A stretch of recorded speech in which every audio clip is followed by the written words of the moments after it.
We've rebooted it, and the website will be back online in 2038.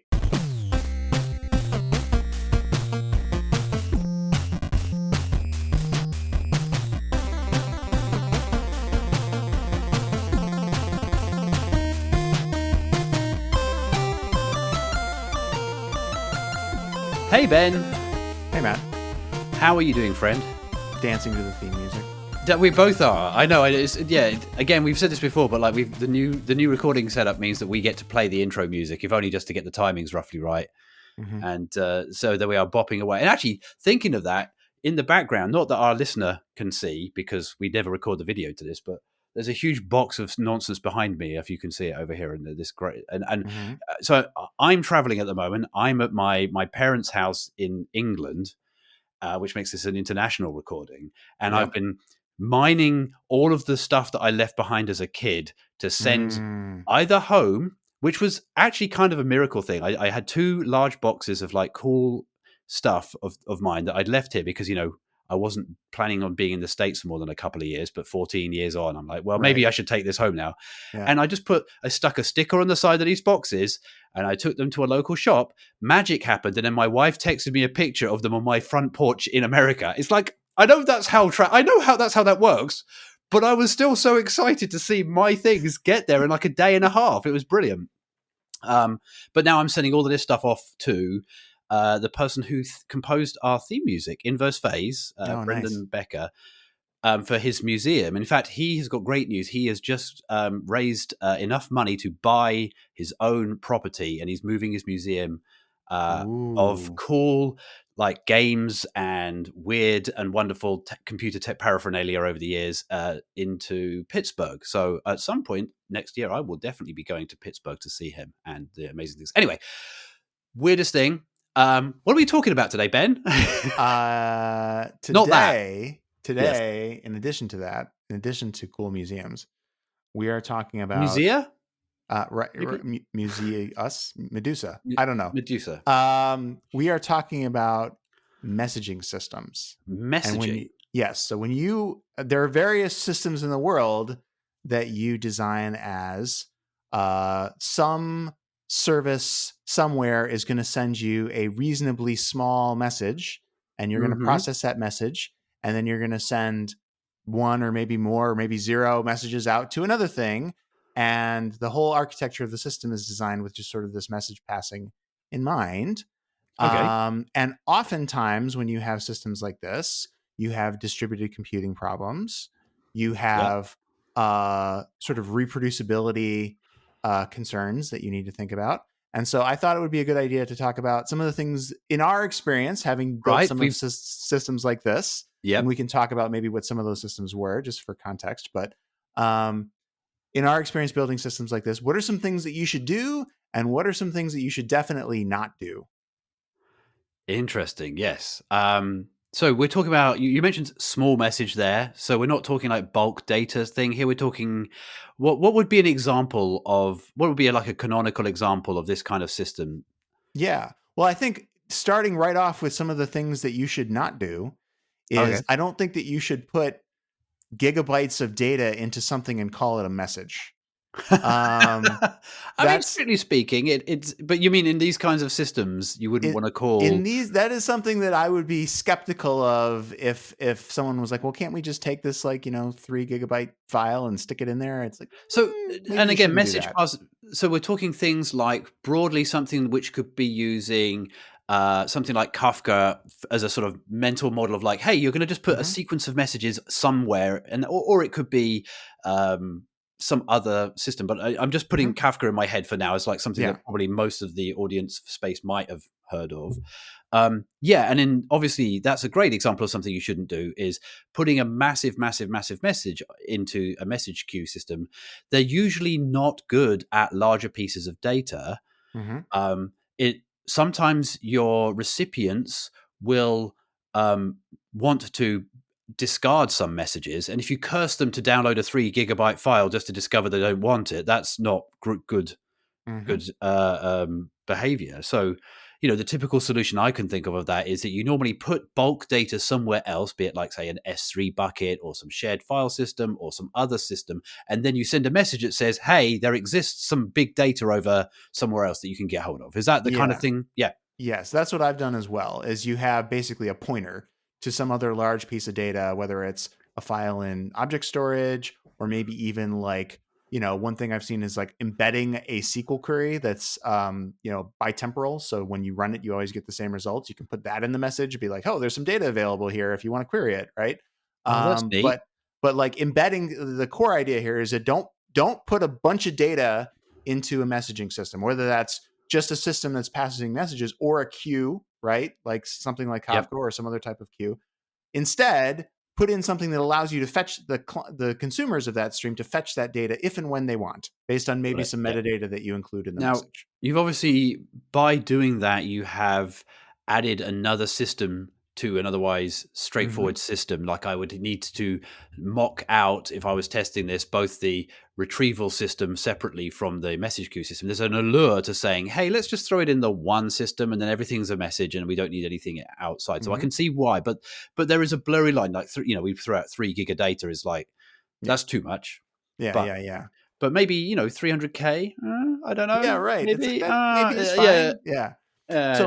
So all of that I think starts to become a lot more context sensitive, and maybe it's worthwhile talking about like some of the systems that we have built to paint a little picture of some of this context and be able to talk about the trade-offs that we're talking about here in those contexts. Yeah. Okay. So what kind of systems have we? What do you want to start with? What you're happy talking about first? Well, I mean, I can kind of go, the 3 main systems that I think of that I built that are like this are, there was a sort of infrastructure and monitoring system that I built at a trading firm. And then at that same trading firm, I actually worked on, yes, Matt is like pantomiming the logo of the system that we built. And at that same firm, I actually also built a trading system for event trading. So this is like discrete events that are happening in the world, and we would, news is an example of that. Right. And we would trade election those events. results come in, kind of thing, and you're like, hey, if this person wins and the market moves this way, or if a drug tweets, gets, we would trade tweets. I mean, things like that. Press releases, those kinds of things. Right. And that was extremely latency sensitive, right? Like that trade is basically like you're racing the speed of light. Right, and so that had its own. You and everybody constraints. else know that if the Fed puts the interest rate up, then the market will react in a particular way, and you want to either take advantage of it or or protect your own position, whatever. But yeah, interesting. Yeah. So like in that example, like a queue is just right out. Like you can't queue anything, right? Like that's not going to work. And then probably the third one was the system that we collectively built at Coinbase. Mm-hmm. I was thinking about that one, yeah. Which was an exchange, right? Like Coinbase hired Matt and I and a few other people to build a replacement for their cloud-based exchange. And what happened with that is a big, long story, which is maybe another podcast. But nonetheless... Or not. Yeah, right. Or not, honestly. You can read about it on the internet if you want. How about that? I think that's the best way to put that. I think that's the best way to do that. But nonetheless, we built an exchange, right? And that is very much a system like this where you're passing messages around. Right. So those are the 3 that sort of concretely for those, an exchange in this instance is a service where many people are sending messages into the system to buy and sell a commodity. In this instance, various cryptocurrency coins and things. And yeah, we had to process those, and we had to process them fairly, and we had to process them as the lowest latency that was reasonable and very, very, very reliably. And yeah, we used a very interesting design of a messaging system at the very core, at the very guts of how it all fitted together to give us certain properties that we wanted to be able to tell our clients that we had, like fairness and guarantees over certain things, which was very interesting. Yeah, no, those are cool. Where do you want to start? Do you want to start with the monitoring system or? Well, those are mine. Are there any others that you can kind of throw into the mix here? I mean, I think in general, receiving market data itself, that is the information that exchanges then the exhaust from an exchange. So the publicly visible information, for some definition of public, about what's going on in any particular market is disseminated as a set of discrete messages that is ordained to you. You get a PDF from the exchange and they say this is how we're going to do it, but you have to be able to sort of keep up and read and process that. So you get there is a message processing system there. So that's the thing I have the most experience with, but I don't get the choice of designing it. I just have to make sure I hit the spec of the of what's going on there. So I don't think of them. I don't think of that as in the same way as the other thing. So let's stick with your and I'll see if anything rings a bell with something that I have done. Okay. But yeah, so examples of things to do and not do. So in the sort of like latency constrained world that I was living in with that event trade, and I would imagine in other places where you have latency constraints, you need to be very careful about the messages at rest, right? So a more dysfunctional form of this, I think, is you're building a messaging system, but in the middle of your messaging system, you put a database. So you write data into the database, and then you have some other thing that is pulling data out of the database.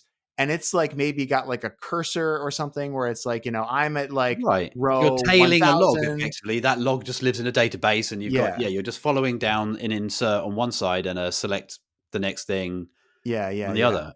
And the terrible thing about those designs is that they kind of sort of mostly work a little bit, right? So it's easy to trick yourself into thinking that you have something that will scale. And you're like, oh yeah, this database scales, I don't know, whatever, it's some cloud database and it scales infinitely, right? Or I've got, some cluster of these things and I can just scale it out horizontally. But like, there's not really any magic there. If you've just got one table and you're writing things into the one table and you have lots of things reading from the one table, you need to really understand what that database is intended to do and what it's capable of doing. And maybe ask the question in that case, do we need something more like Kafka? Do we need something more that is more of a traditional queue? I mean, not to throw anything in your way, but no, a good friend of mine once suggested that using a sequence of numbered files is a perfectly reasonable way of sending messages between systems. And that's true as well. So I don't think you're saying that a database is not a solution to some problems, but certainly when latency is important. Right. Yes. You've got too much non-determinism and there's too many moving parts. So what do you do if you have a latency sensitive application that needs to be able to react as fast as you possibly can, and you still want it to be a message passing system? I mean, so, again, recalling on some of our prior experiences here, not storing the messages, right? Like having the sender and the receiver directly sending messages to each other, either over, TCP or some sort of reliable multicast protocol, which, you can Google various options there and see. I was going to say that's a whole episode. Yeah, right. Is a great way to sort of reduce that latency. It does put constraints on the consumers, depending on exactly how you do it, to either not create back pressure or to deal with that back pressure in some way. Like, the fundamental question to ask is, if the consumer doesn't consume the data, what happens, right? Where does it live? Does it get dropped? Does it get stuffed somewhere else that it reads later? And how would it ever possibly catch up? So there's all sorts of concerns to think about there. But fundamentally, if you've got something where you've got some latency constraint, I think attacking that problem as I'm going to write my messages into some sort of storage thingy and then read them back out again, you just need to be really careful about what kind of latency that's going to introduce, and maybe just going directly is better. Right. And I suppose in the limit, if you can do this, which obviously we've kind of glossed over already, being on the same physical computer means that you can use shared memory transport type things, and a queue that lives only in memory. So there's a queue, but like only because you have to have somewhere to put it. So a double buffer, even in the limit of like, I'm writing to this thing in process A, and process B is just waiting for the okay to read from it as soon as it's been finished, as soon as it's finished being written to. But all the things that I've been thinking about so far have all been some network traffic has happened between a more distributed system than something that can be literally co-located. Because of course, and even more of a limiting case, they're in the same thread and they just literally have memory mapped in this. They're just a global variable is being said or whatever. a shared variable, I should say.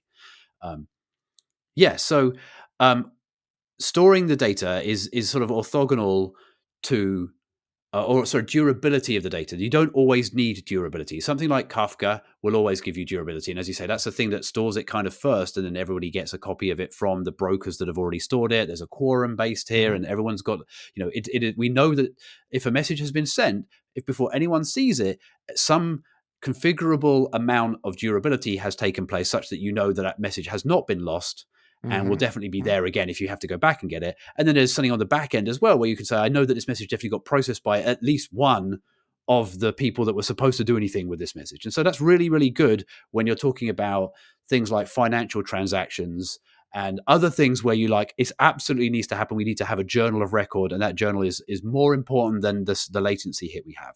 Yeah. In the case of your event trade, presumably, if you dropped a message, or if they're, again, back pressure related things here, maybe dropping the message is okay, because it's better to not hold up the fast people by having that one slower consumer than it is, and have that message being missed by that consumer, than it is to cause them to potentially to fire an order too late, or some other issue there, right? Yeah. And another actually interesting dimension of that particular system, which I think is worth talking about, is that the messages were not sequenced. We had lots of different messages coming in from different data centers that were all hitting the same system, and it didn't really matter what sequence they arrived in, right? The system that is could deal with that interesting. in different ways.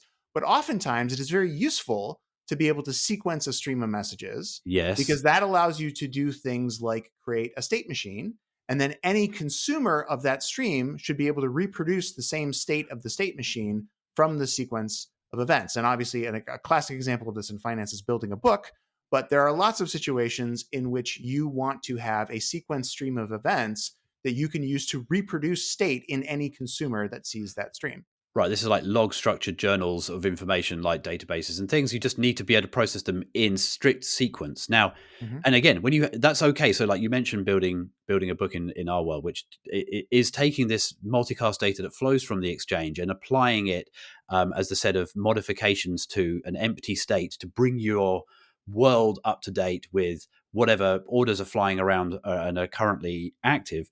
And you absolutely have to apply them in the right sequence, or else things go horribly wrong. But in that instance, there is a single producer, at least for any one book. There is exactly one producer that can give you a sequenced number, and therefore you can see if the messages arrive in order.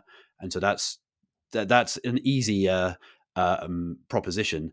And again, for those folks who are thinking like TCP, again, if you've got a single connection that's TCP one end to the other, then again, the messages that are being sent aren't going to be reordered anyway. That's a property of the transport. But in general, for the kind of UDP messages that we talk about in finance, that's not true. And you need to be able to see if you either have received messages out of order, or you've seen that you in fact missed one and you need to go and get it from some other place. So that's an interesting property again of messages. So we've already talked about like durability is one sort of dimension. Another dimension is like, what are the constraints on reproducibility and sequencing that kind of sort of go hand in hand. So just to sort of take another point here, that something like Kafka, by putting it through a broker, somebody who's responsible, at least for a single stream in Kafka, right? You have also, as well as the durability guarantees, you have got like a single place of record where the ordering is kind of set in stone. And so a subsequent read of that will give you back the things in the same order that everyone saw it in. And that's a useful property in some cases. But going back to your event trade, you were saying that that's something that you could actually tolerate. And in fact, you didn't want to take the hit for receiving from multiple systems. Right. Yeah. The sequencing process would just slow that down. So we couldn't do it. Right. You have to just design the system to be tolerant of that. But I think something that's really important to understand, and this is true of Kafka, this might be just like a general cap theorem thing of like, if you're going to get a sequence stream of events, then it can be very difficult to build a system that can scale horizontally with that constraint. Right. Because something has to be the sequencer, the arbiter of what. Yes. Which came first? Things happen. Which came first? Right. Yeah. So, and in the particular case of Kafka, I forget topic versus stream and exactly There's how that is, but yeah, it's like the thing that gives you that ordering guarantee cannot scale horizontally, that is, right? yeah, it's the stream within a topic. So topics can have Yeah. multiple streams, and those streams are kind of the unit by which they are given to individual members of the Kafka cluster. And of course, you can have multiple processes and threads and whatever. So essentially, by sending to a single stream, you're sending to a single single destination, and that's the thing that gets to decide. But there's only one of them. If you need to go faster, you need two of them, and now suddenly you're no longer you have this nice guarantee of a total ordering, and that's what we're Right. talking about here: a total ordering. Yeah. So there's some important trade-offs to consider So why not there. just use the time as the total ordering? Well, how much time do you have? Because pun Well, intended. you said you said you had an hour, so Well, so making to it your word. start with, what precision? Because All of the whatever precision. precision you choose, you're going to get some amount of collision, right? These two events happened at the same nanosecond. Which comes first? I don't know, mean, right? Yeah, no, exactly. Right. Like that's not a deterministic sort order, right? And if you look, you think that never happens, Oh, and yeah, then no. that doesn't birthday paradox kind of thing means that it Mhm. happens a little bit more often than you would otherwise naively think. But yeah, it's still I'm going to admit here, we did use nanoseconds since 1970 as a global key for packets arriving in one of the products I worked on a number of Mhm. companies ago.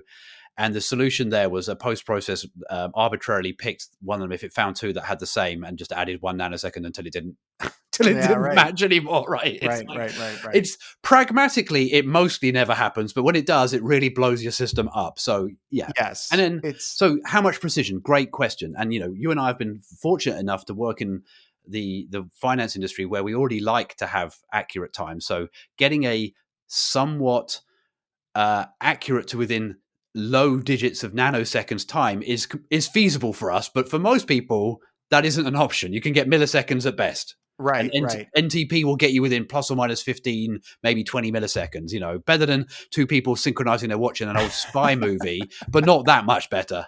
Yeah. And I do think it's sort of that false precision problem that leads you into this trap where you're just like, well, this nanosecond precision timestamp, what are the odds?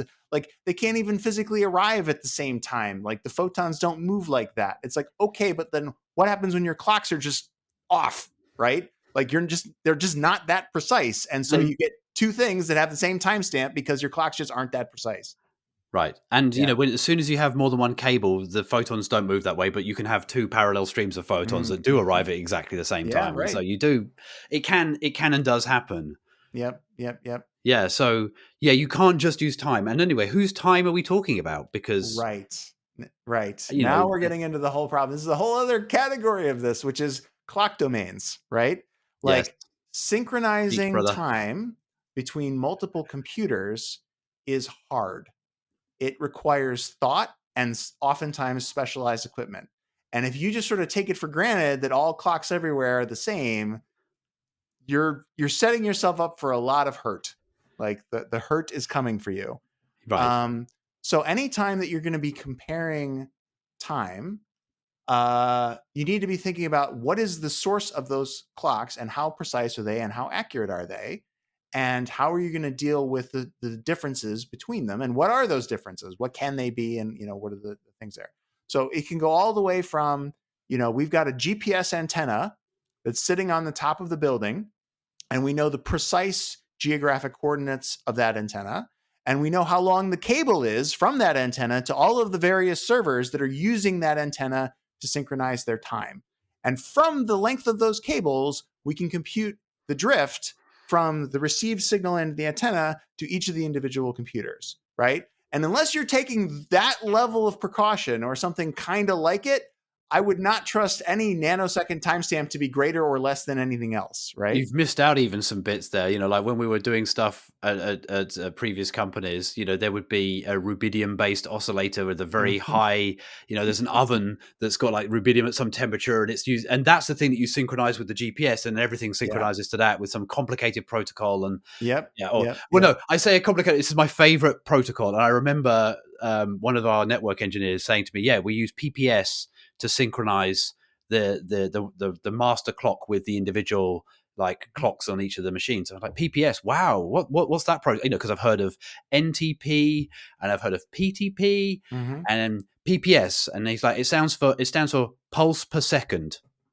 And it's like literally it goes 5 volts once a second on the second. I'm like, oh, right, that's the protocol. It's just on and off. Got it. It's a good, it's a simple protocol. It's a simple protocol, but yeah, again, you talk about the lead. The cables were very carefully measured and very carefully designed to be understandable how long the delays they brought in. So yeah. It's complicated, and right. And reasonable people could disagree because you can have a data center full of things that uses your discipline for clock synchronization, which you're maybe happy with. But if you take a message from, say, an exchange, and the exchange says, hey, this happened at this point in time, you have to trust their ability to manage that. If you want to say, well, why don't we use their clocks?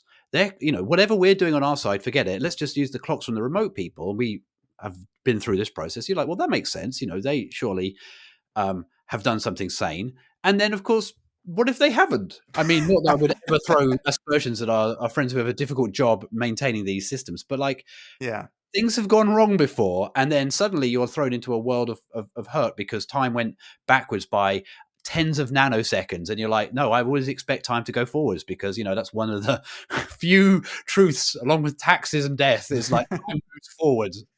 Nope, you think it does, but I mean, I think that raises a really good point, which is one way that you can get around this time synchronization difficulty is to never use the system time of the computers that are in the messaging system and embed time in the messages, right? And then the ultimate source of the messages is the thing that has to have a reasonably accurate time.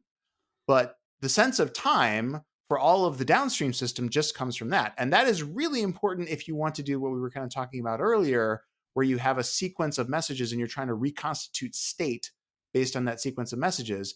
If there's any sort of time processing that has to happen, then embedding the time in the messages allows you to reconstitute that state retroactively, right? So you can go back and you can replay the messages from 3 months ago and reconstitute whatever state that you have, even if it depends on time, because it doesn't depend on the clock of the computer that's just running the simulation or the reproduction. It's extracting that time from the messages itself. So you will always get exactly the same result.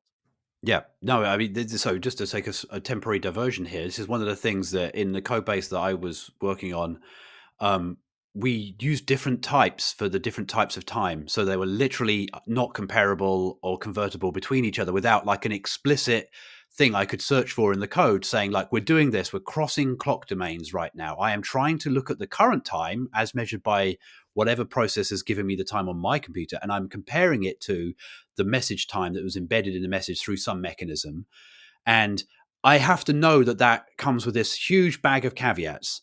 It's sometimes useful to do it because one thing you might want to do is measure the skew between the two just to graph it somewhere or just to keep track of it or just to alert if it gets more than a few hundred milliseconds or something out. So you do want to be able to do it, but you definitely don't want to be able to do it just by saying time t equals clock.now minus message.time. It should be, no, that's a syntax error, right? The thing's going to fail to compile there. You have to do some work here. And, that's always been a worthwhile thing I've found to do. And even within a computer, like there are different clocks. You've got monotonic clocks that are guaranteed to not go backwards. You've got clocks that try and like adjust because of like the NTP drift as they're readjusting themselves. You've got like the CPU cycle counter, which is measured in its own domain. So this is something that's useful to have more generally. Gosh, this is really going off topic, isn't it? This is great. But no, it's a really important thing to know about the...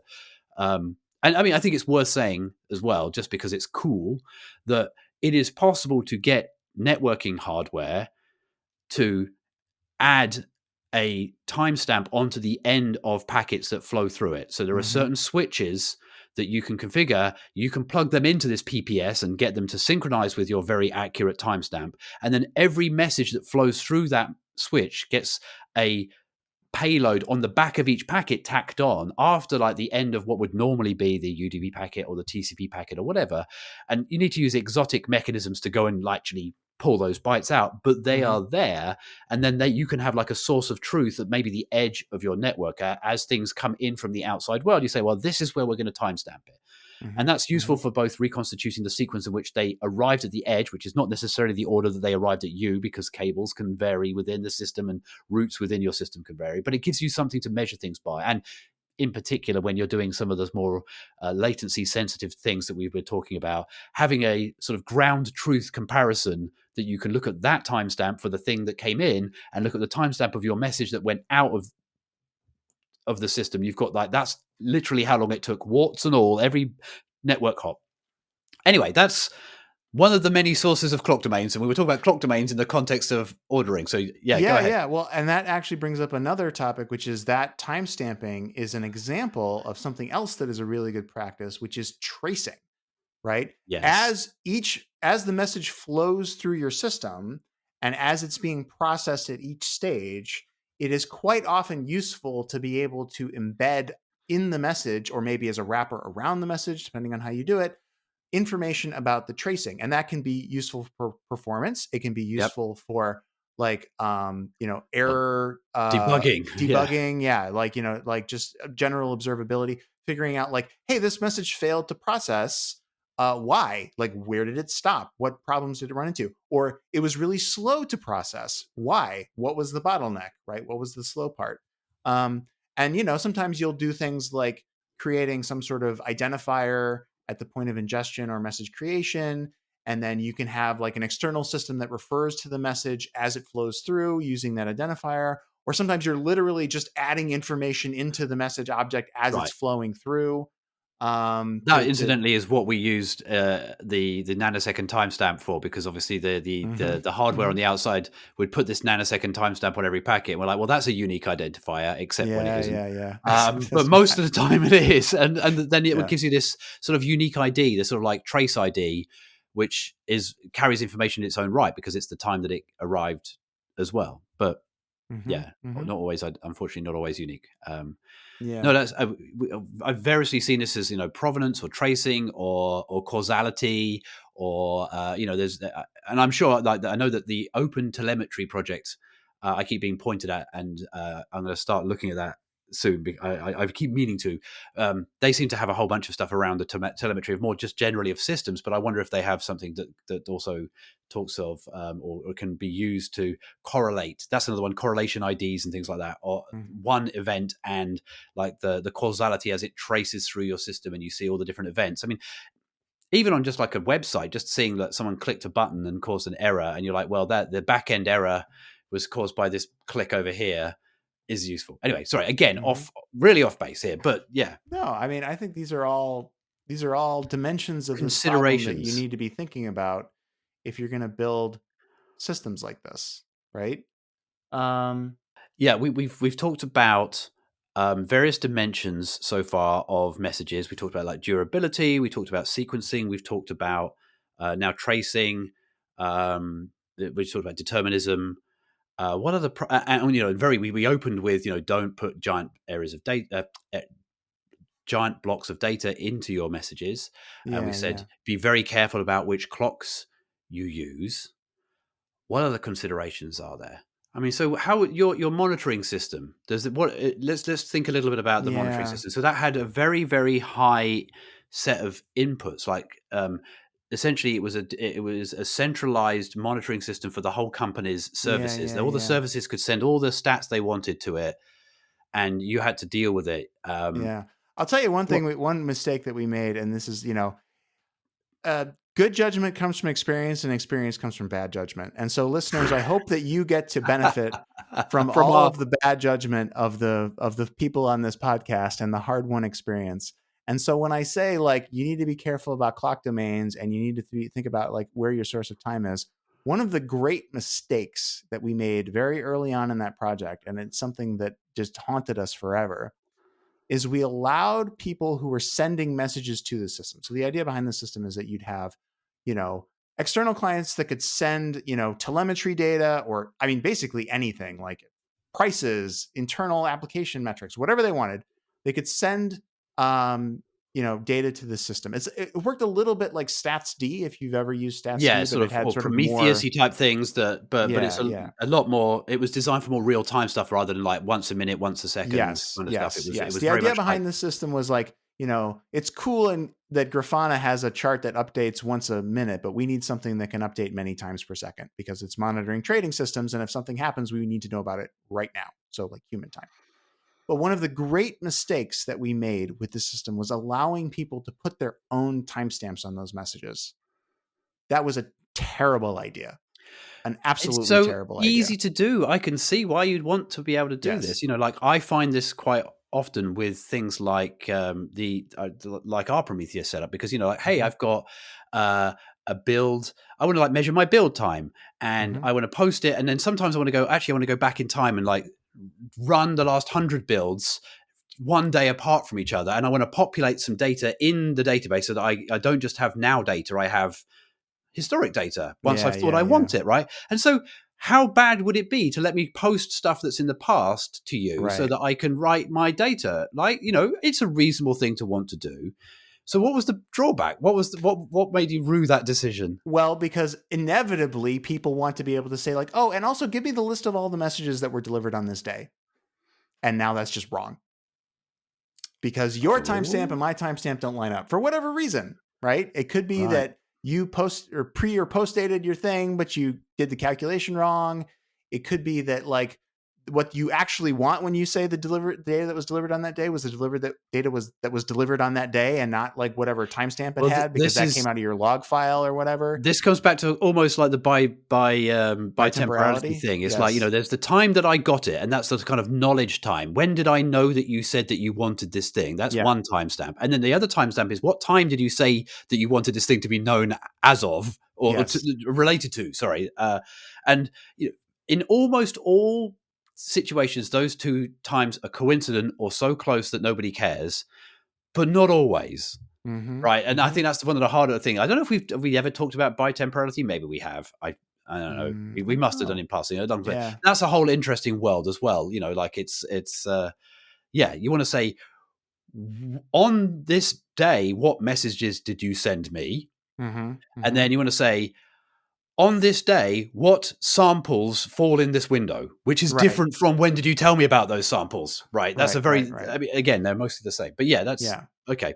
Yeah. If I had it to do over again, what I would have said is, no, you cannot specify the timestamp, but you can, and this was true already, you can put whatever data you want in your message, and you can query based on any of that data. So if you want to have your own log timestamp or ingestion timestamp or whatever, you can add that as a field to your message. My system will be blissfully ignorant of it, other than it's another field that you can do stuff with, and you can do whatever you want with that timestamp.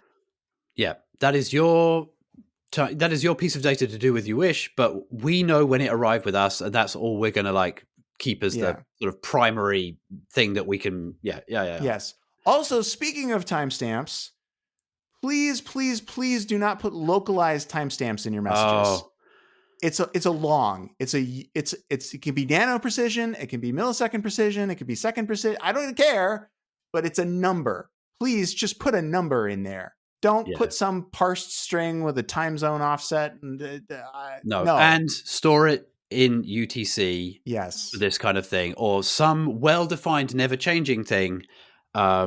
I think, I don't know to what extent it's an open secret or not, but a very large web search company to this day, to the best of my understanding, still logs everything in West Coast time, which means that its logs and the graphs that go with it have twice a year either a big gap or a weird double backing on themselves type of thing. And it's just the cost of changing it is so high that it hasn't been done. But there's a time and a place for a localized time, and it is in application level things. Yes. Like if you're saying, if you're trying to talk about what time did a trade happen on a particular exchange, it is useful to specify it in the local time of that exchange, say, because you know that exchange opens at 8:30 local time on that day and closes at 3:30 local time on that day. But if you have to sit and try and work out or do anything other than compare with arithmetic operations, straightforward arithmetic operations on a 64-bit number, then you're doing something wrong. If you have to Absolutely. kind of work out what day that was, and then, oh, is it daylight savings or not? Oh no, wait a second, that was in Europe, wasn't it? And they don't do daylight saving. Absolutely. Absolutely. Like religion and politics, time localization should only be discussed in the home.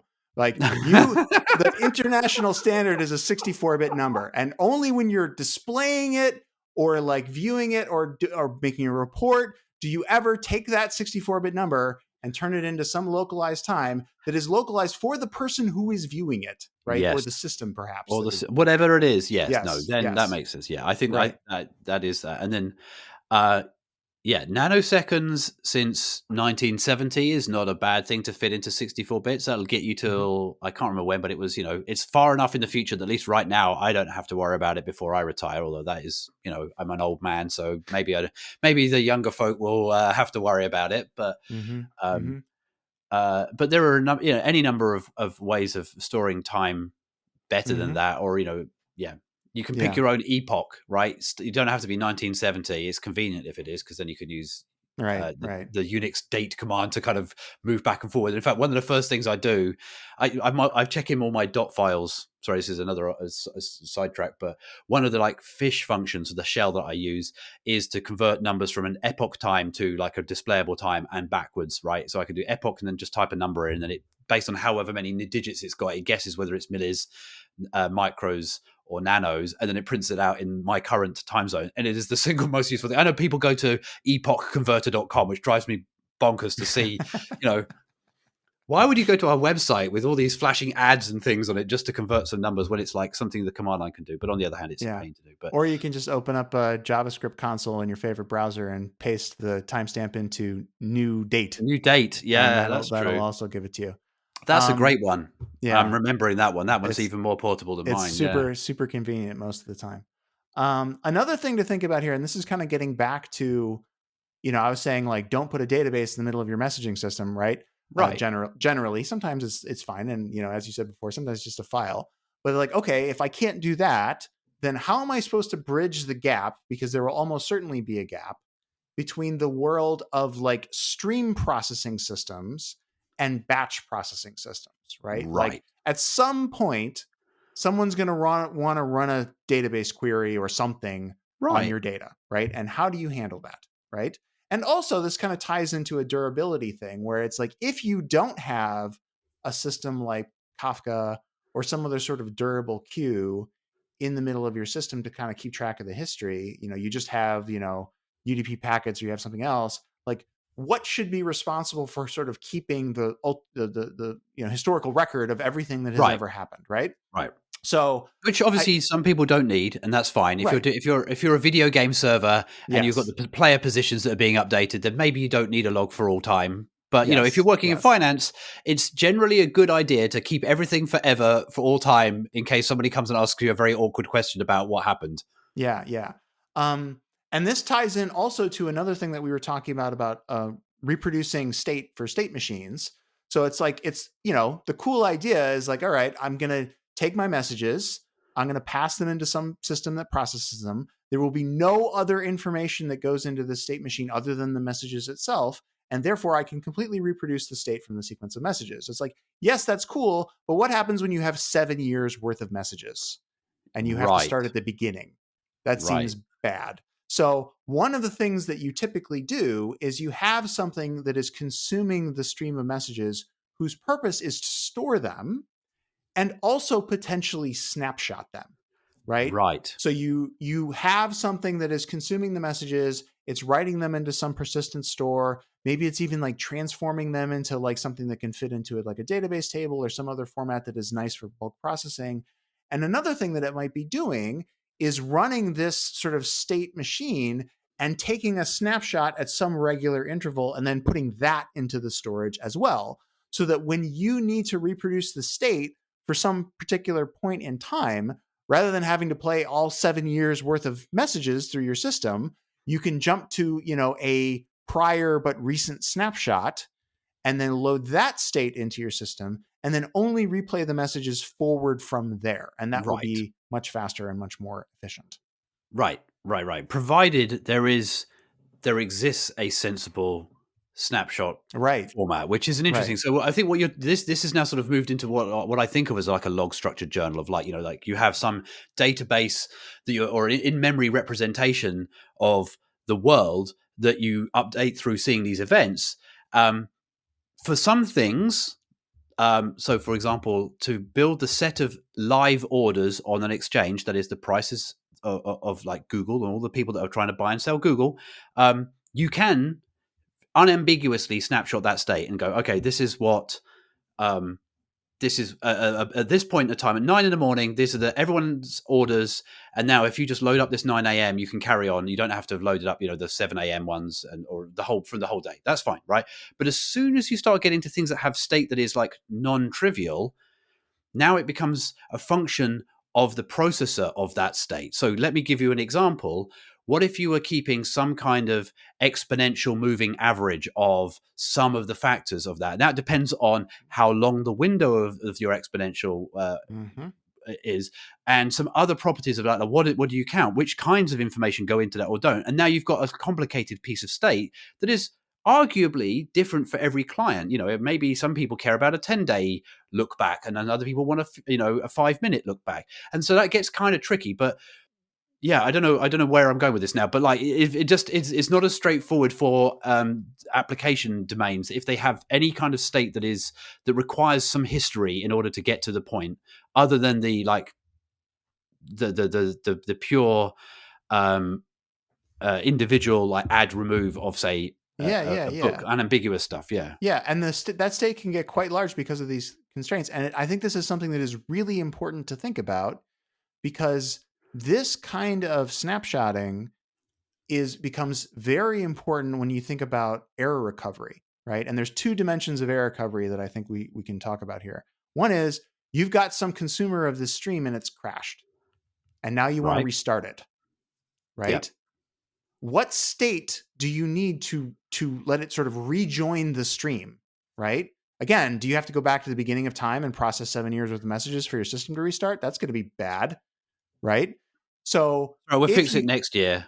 Yeah, right. Yeah, it only gets worse. We've rebooted it, and the website will be back online in 2038. So you have to think about the state if you want to be able to recover, and you need to think about how you can reasonably snapshot that state if you want to be able to spin something back up and have it sort of rejoin the stream, right? Right. And so I think you have to consider that from the very beginning. Like how big is the state? How often can we snapshot it? What is our sort of acceptable amount of downtime here for these various things? You know, is it like an hour? Is it a minute? Is it, you know, a month? And how are we going to be able to rejoin this processing? Otherwise, we can never turn this software off. Right? Which is an option. Just don't write any bugs. Don't have any hardware faults. Yes. We'll be golden. Yeah. Another dimension to think about with fault tolerance with these systems are poisoned messages. Yeah. Right? So that is a very common situation where there's a bug in your system or a bug in a producer system, perhaps, and you receive a message that you can't process, right? And redundancy here will not save you, right? You can have like 10 redundant systems that are all consuming the stream and processing the messages, so that if one like runs out of memory or whatever, you know, the other 9 are there. But if they all have the same bug and they all get the same message, the whole point of the distributed state machine is that they are all going to do the same thing, which is not process your message. Right? I mean, they might crash. All kinds of manner of problems can happen here. So one common approach to dealing with these things is creating what's called a dead letter queue. So you have a message that comes in and your system cannot process it, but it's able to detect that it can't process it. Maybe it raises an error. Maybe there's some validation step, whatever it is. And it's like, I can't process this message. So what I'm going to do is I'm going to take it, I'm going to put it into another queue, another thing. Stream of messages. Another stream of messages called the dead letter queue. And it's going to sit there until somebody does something with it. Now, the first thing that you want to do with it is send some kind of notification or alert or something. Someone's phone should go off. Yes, like, somebody's getting paged. It's like, we just got a message we don't know how to process, right? But if you do that, then depending on the state machine that you're trying to reproduce, if you have one, or just the message processing that you're doing, it can sometimes be okay to say, okay, I'm going to take this message, I'm going to put it in the dead letter queue, and then I'm just going to keep going, right? I'm going to pretend like I never even got this message because it's malformed or it's there's some other problematic thing with it, and I'm just going to keep going. You can obviously run into situations where there's just a bug in your code and this is a message that you need to process and you didn't process it correctly and now your And state now is you're doomed. wrong, Yeah, yeah. right? But there are also situations in which you have one of these messages and it is truly something that is malformed and can be ignored, was never supposed to be created in the first place, and now you can just continue on having this in the dead letter queue. A common pattern that I have used with great effect is being able to basically redrive those dead letter queue messages back into the main queue Oh, if interesting. sequencing doesn't matter, right? If Right. sequencing Only if matters, yeah, then yeah, you then can't you're do this, yeah, yeah, right? yeah. But if you have a system where there's no sequencer, or there is a sequencer, but it doesn't really matter all that much, then you can take these messages and you be like, all right, we got this message we don't know how to handle. It went into the dead letter queue. We're now going to change the code so that it can handle this message in some way, redeploy that, and then redrive the message back into the queue so that it can be correctly processed and flow all the way through, right? Right. And that is a really nice way to handle it if you can. If you're able to do that, then yeah, Yes. that's a really and that's so particularly, for example, if this was some holiday booking stream of information, you're like a centralized holiday booking thing, and then there's someone comes in and they've just booked some suite, and the price is higher than you've ever hit before, and some internal issue happens, and you're like, oh damn, we can't book this for them because it's legitimately $100,000 a night thing, and that just overflows something. We're done. Mm-hmm, But you're mm-hmm. like, this is really valuable business. Ben, can you Yeah. hot fix that very, very quickly? Write a Right. test, fix the test, deploy the thing, and then we're going to put it back in again. And then the booking goes through, albeit 30 minutes, an hour late. At least it Yeah. gets Yeah. done, and you capture the revenue, and everyone's happy. And it's yeah, that Yeah. seems like a really nice way to heal the system in that instance. But obviously, Yeah. sometimes it can be a legitimate bug or a malformed Right. message or something like that. Right. Um, yeah, and you have to be able to deal with it. Yeah, because as you say, fault tolerance was a dimension Right. that you talked about. So uh, another dimension for message processing systems is that like things go wrong, computers go wrong, and it's entirely reasonable to have more than one person, more than one system listening to this stream of messages and independently processing them and updating them. And then if the machine breaks, well, you've got two more of them, and that's okay. And then you have to have a system behind that system that determines what the actual outcome of any particular update was. But you've got fault tolerance by scaling through a messaging system, and that's a really interesting solution, and part of the solution that we put together at the aforementioned cryptocurrency trading place, Mm-hmm, which mm-hmm, was a really interesting solution for a number of things that we were doing, wasn't it? We had it mm-hmm. allowed us to do rolling updates of the code because we could have our quorum of 5 machines doing the same processing, and then take 2 of them out of the system, upgrade them, and then put them back in again, and then run them in silent mode and check that everyone still agreed on everything that was happening. And then only when we were confident that we hadn't introduced a new bug, we could add them back into the pool and then start rolling over the other 3. And there you go. Now you can do rolling upgrades and you're never down. Hooray. Mm-hmm, mm-hmm, mm-hmm. Um, it let us do things like have different configurations of those computers, be it through the different JVM settings or different hardware or whatever, such that if one of them processed the message faster than the other, or one of them had to GC, say, or one of them was doing some JIT work or whatever, we could make sure that as long as 2 or 3 came up with a good answer that we were happy with, the other 2 could be slower, and that's fine. And that meant that we could hide some of our tail latencies Yeah. in Yes. in the quorum, which was, so we got all these wonderful, and obviously, yeah, if we had an equipment failure, then 2 or 3 of those machines could die, and the machine and the site would stay up, and we'd be able to process transactions and everything, and that was super cool, and was definitely eye opening to me working there in terms of like, hey, you get a lot of benefits from doing it this way. That's great. Yeah, yeah, I had that same experience, and we had done some things like that at my previous company when we were basically intentionally creating races between systems because we were trying to get them to run as fast as possible. And it created an opportunity to make the system more fault tolerant, where you'd have, multiple parallel things that are all processing the same stuff. And the first one to finish wins. And so like if there's some variation in the latency because of some, operating system level thing or garbage collection, because some of this was Java, or something else had happened, right? Or one of them was just offline and was losing every race because it just wasn't processing anything. It was all fine, right? I think one of the more interesting things from that is if you want to be tolerant of certain types of failures, like gamma ray burst type stuff where bits just get flipped, then the number of systems that you need to do this is 3. The number of counting is 3. Because you need to have Not 2 one, of them, not 1, not 2. 5 is right out. And 5 is actually kind of fine in this case, but you need at least 3, right? Because if you have 2 and one says the answer is A and the other says the answer is B, you don't know which is right.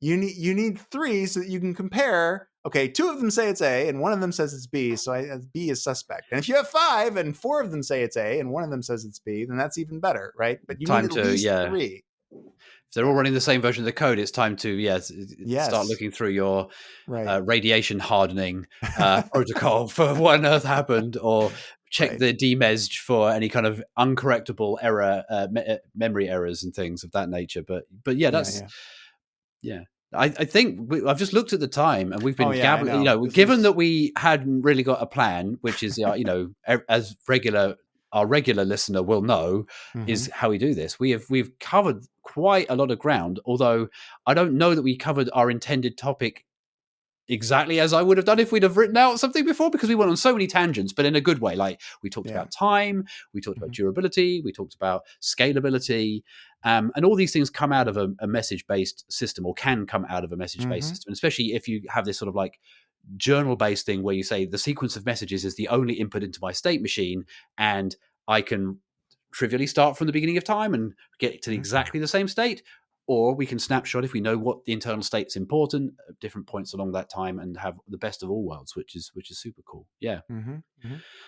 So I think by way of saying maybe we should stop here is why I bring all that up. So this has been super cool, and definitely some deep memories there from previous companies coming up there. Bringing back the hard lessons of systems past. We make mistakes so you don't have to. It's our new tagline on this. That is our new tagline. Okay, I've definitely made plenty of mistakes, as well, as I shared on social media a picture of me driving a car through a place where cars shouldn't go, and was too. I got the car wedged.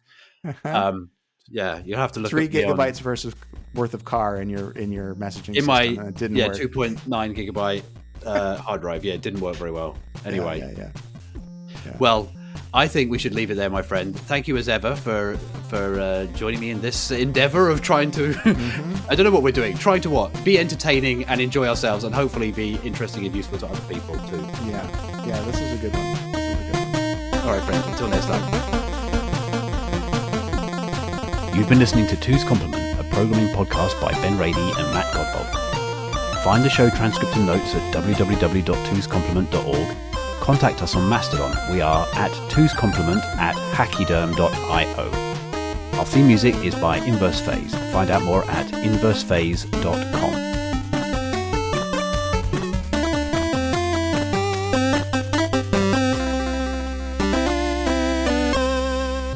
5 is right out.